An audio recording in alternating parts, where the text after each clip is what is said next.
খেলার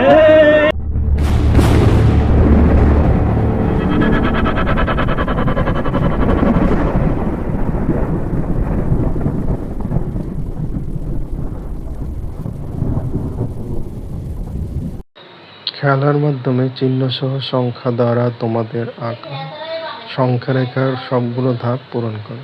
নিচের প্রত্যেকটি ধাপকে অবস্থান অনুযায়ী প্লাস বা মাইনাস চিহ্ন সহকারে লেখো।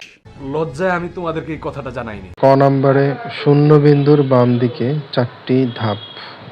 আমরা সংখ্যারেখা আঁকলাম। শূন্য বিন্দুর বাম দিকে সংখ্যাগুলো মাইনাস দিয়ে লেখা হয়। 4টা ধাপ মানে -4। শূন্য বিন্দুর ডান দিকে 7টি ধাপ 7। শূন্য বিন্দুর ডান দিকে 11টি ধাপ, তাহলে ডান দিকে +11। শূন্য বিন্দুর বাম দিকে 6টি ধাপ -6।